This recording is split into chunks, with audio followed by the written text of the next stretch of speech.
bag containeren.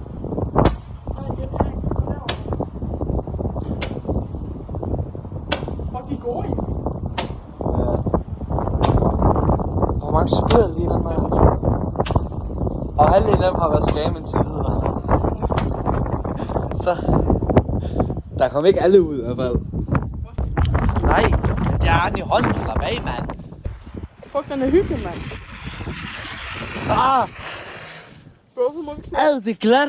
Ja. Føj. Kom. Nej, jeg tror, ja. Skal Så vi nu har vi et Fire Arc. Flighty Mini 1 Flighty Mini 1 fra Harald Skrald. for Harald Skrald. Åh!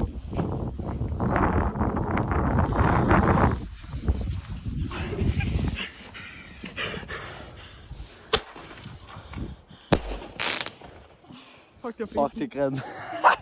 Ja, nu har vi en Fire Arc igen. Toeren bare den her gang.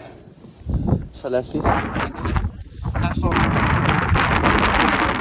Ja, så det skulle være nummer 2 det her. Ja, okay. Det er glat.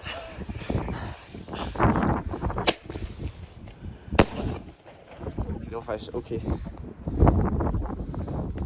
Hvad tænder vi? Vi tænder en Thundershot fra Bilka. Til 5,5 5,5 kroner. Ikke sponsoreret. Ikke sponsoreret, nej. Ingen af de her er sponsoreret. Vi har brugt vores egen. Det var fedt. For det der, det var sgu da ikke 20, men var det? Det var i hvert fald fedt. Det kan jeg faktisk anbefale. 5,5 kroner. 5,5 kroner. Ja, jeg kan godt overveje at købe nogle flere. Det er fandme worth it. Det er billigere end Harald Nyborg. Ja. Og det er 100 gange worth it. Ja. Fandme et godt batteri. Fandme et godt Thundershot for pengene. En early nytårstest. Ja. Men det er lige meget alt er lovligt, fordi vi gør det, hvor der er ingen mennesker. Der er ikke nogen, der kommer skade ud over.